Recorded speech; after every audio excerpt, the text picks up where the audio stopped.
who said, if he goes, I go. Yeah. Yeah, I never talked. So Lex Friedman, I did his podcast, and apparently he was there when this all went down. Yeah. But this has never been talked about or brought up or whatever, and would have never been talked about if Lex Friedman didn't bring it up. But yeah, when Rogan was going through his thing, you know, it was at the peak of this cancel culture shit going on, right?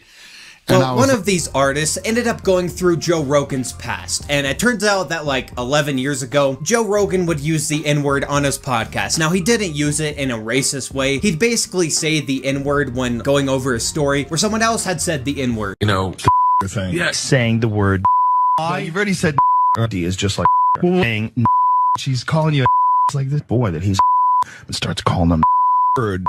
And after this, Joe Rogan faced a lot of backlash. A lot of people on Twitter and on the internet made tweets saying that Joe Rogan was racist, even though he wasn't using a word in a racist context. And even the person who had originally posted this came out and said she doesn't think that Joe Rogan is racist. And I was like, yeah, fuck that shit. First of all, it's easy to look at things, you know, like when you look at Rogan and Rogan makes shitloads of money. He's got the biggest podcast in the world and all this shit.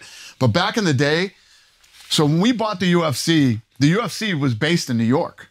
So the offices were here. There was a guy Even though it was illegal to put on the fight? But their offices were here. Bob Meyerowitz, the owner, is from New York, and the offices were here in New York. So after we bought the company, I jumped on a plane and I flew out here, and I had to go through the office and figure out what I was going to bring to Vegas and what I was going to leave, what was worth it. Well, they had a room that was just full of fucking tapes, right? So I had to go through each fucking tape and watch every tape to make sure it wasn't something important. So I pop in this tape, and it's the Keenan Ivory weigh-in show. He had his own show. No, I just interview the fighters.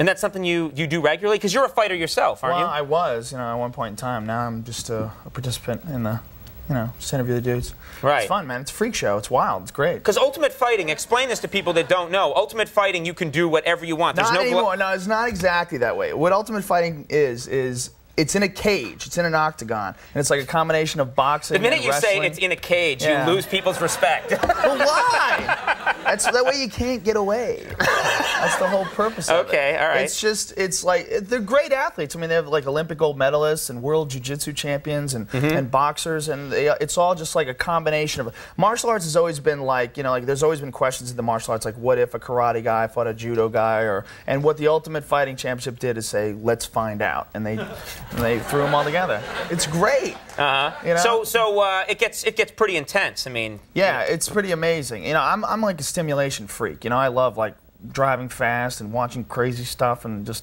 things like that. To me, it's very exciting. You know, it's like and there's some of the most intelligent guys you ever want to meet. You would think that these guys would be like a little dim-witted, they've been knocked around, but they're not. They're really, really bright guys. It's very technical. Well, anyone who gets into a cage for a living, you start questioning, you know, right away. That just happens naturally. I'm sure they're intelligent, though. It depends on how much money you get to get into the cage. Oh yeah, I'd get in the cage if they paid me. How much would you have to? Not much. I'd just want to be in the cage. I'd be excited. I would be intrigued to be in the cage. I wouldn't want to fight anybody. I'd want to just sort of referee or something. But I'd be in the cage. Touch them and stuff? Yeah, just look around. You can't hit me. Oh, man. Exactly. Trying to get away and drinks are flying. It's not that fun. I haven't been in a real fight since I was a kid. You know, they're stupid. You know, but at least, you know, like the Ultimate Fighting Championship, you know, you got a referee, and if it gets out of hand, it's very safe. I mean, no one in all the... What's up? I mean, people die every day in race car driving. They die boxing every year. No one has died in the history of the Ultimate Fighting Championship ever. You know? Right. And they're very safe. Does it ever degenerate? I mean, where people are just kind of slapping each other? No. It never does because... No. Never?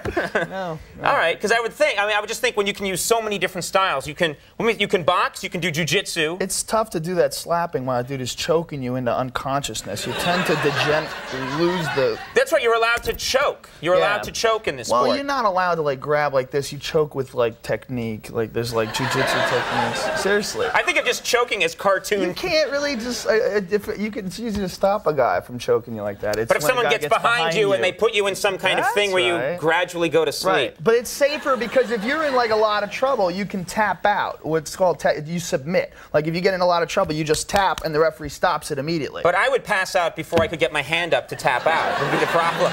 I'd be like, the guy would keep me there. Yeah. And show. He had his own talk show. I remember that. Yeah. And they had fucking Joe Rogan on. Yeah.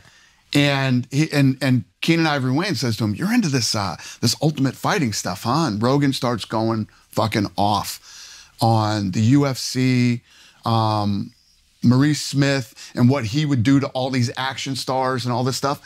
And this is the fucking Fear Factor guy. Yeah. You know what I mean? Yeah. And the way that Joe talked and how passionate he was, I go, this is the fucking guy that I need. This is the fucking guy. It just hit me, right? So I reach out to Rogan and we start going back and forth. And I said, I would love you to come in and be one of the commentators. And Rogan's attitude was, so wait a minute. So you're saying I can come over there, sit in the best seats in the house and watch the sport that I love for fucking free? Yeah. I'm in. I'm back here right now backstage. I'll be interviewing the fighters as they come out of the octagon, and I'll also be previewing the fights, the final fights in each weight division. I'll be talking to the fighters. We'll find out who's injured, who's going to be able to continue, and who's going to go in if we need an alternate. Anything we need to know, as soon as I find out, you'll know. Back to you guys. Hi, Bruce. We're backstage. We've just been informed that Takahashi broke his hand in his fight, and he's not going to be fighting in the finals. So to replace him will be the alternate Nick Sanzo, who won earlier this evening. Back to you guys. I'm down here, guys, with the Victor Belfort contingency, and in the wake of that unbelievably impressive victory in the semifinals, they are anticipating a wipeout in the finals. Yeah! Number one! Let's go up to Joe Rogan. Joe? I'm here live with Victor. Congratulations, Victor. Unbelievable victory. Everything for my trainer, Stanky Boxing, Carson. I never did it alone this. All my friends forced me to here. All my students watch me now. I did for everybody, not for me. And I hope I can do better in the future. And, you know, Victor, a lot of people say that you are the most complete Carlson Gracie Jiu-Jitsu fighter ever, and you're only 19 years of age. Does that put a lot of added pressure on you? No, because I have all my team back and me in this training, and over here, I can say the Carlson Gracie team is the best. I hope all the fighters over here, they are very tough, and I think who deserve the credit, who train more, who, you know, I don't know what to say. I'm very happy. Congratulations.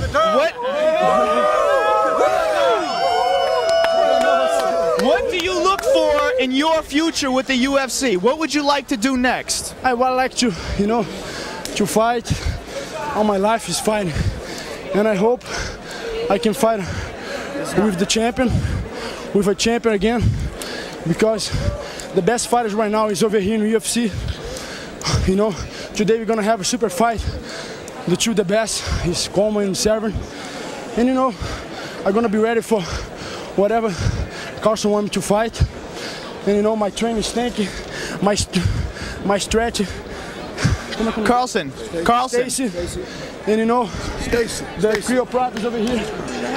They help. I'm gonna ask a question of Carlson. My friend Carlson. Azar and Banner. Banner. Right here. Who do? Right here. Banner. And my friends Valide. You know, they told me the guys hold defense all the time. You know, this is not fair, but he's gonna get back and he's gonna beat up again. He's gonna fight again. Hope he's a tough guy. Carlson, what do you look for in the future for Victor? So at the time, financially, we were getting fucking murdered. Rogan did the first 12 or 13 shows for free. Wow. For free. Yeah. And he's stoked. And killed it. And the thing that I loved about Joe Rogan was when you were sitting there and watching Joe Rogan on TV and he was on the mic, he wasn't one of these HBO fucking goofball talking fucking heads that were being paid. Yeah. You felt that this dude not only knew what he was talking about, but loved what this is about. Yeah. And that began the relationship with me and Joe Rogan that now has been, coming up on 20-something years. Okay, and so you think that you're gonna fucking cancel Joe Rogan and you're gonna and I'm gonna just say okay? Yeah. No, I will fucking quit. Yeah. This job and leave and go do something else before you're gonna try to fucking. I loved it. And the whole cancel thing, you know, I just literally just talked about this a couple days ago with, you know, if you're in the right place in your life, and who the fuck's gonna cancel you? Yeah. Yeah. The only ones that can really cancel you are your fucking family and your friends. Yeah. Fuck all these other people. Yeah, the strangers you never Fuck see in your life. Who gives a shit Yeah. what any of these fucking people think? Dude, it's so funny how serendipitous your life is. You get kicked out of Boston, luckily. You go to a wedding randomly and meet the guy. You're looking at tapes. Did you look through every single tape, or? I went through every fucking tape in that building. Yeah. Because you have to clear out a hoarder's supply closet. Well, you have to make sure you're not throwing away something that's Some actually gold. valuable that we'll need in Yeah, the future. absolutely. You know what I mean?